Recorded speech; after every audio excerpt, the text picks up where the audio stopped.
Welcome you all with a factorial sum. This is going to be very interesting. The sum is 95 factorial divided by 93 factorial plus 94 factorial. I hope you know that this is the sign of factorial, and factorial means if we have 6 factorial, then this is equal to 6 into 5 into 4 into 3 into 2 into 1.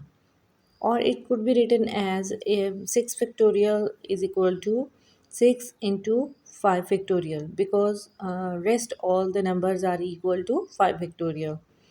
Or it can be written as 6 into 5 into 4 into 3 factorial, because 3 into 2 into 1, this is equal to 3 factorial.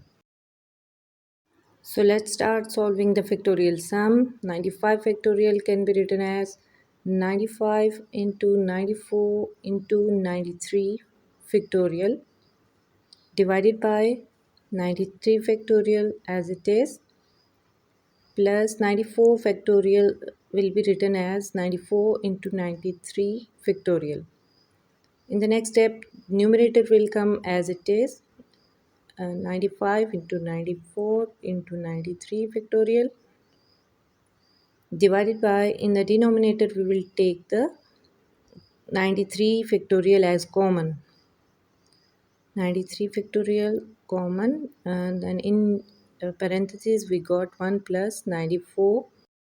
Let's see what we are going to do in the next step. 95 into 94 into 93 factorial divided by 93 factorial, and we will add 94 and 1, 95. Now you can see 93 factorial will be cancelled out, 95 and 95 will be cancelled out. We are left with 94, and that's the answer. If you find this solving sum easy and interesting, please thumbs up and share it with your friends. Thanks for watching.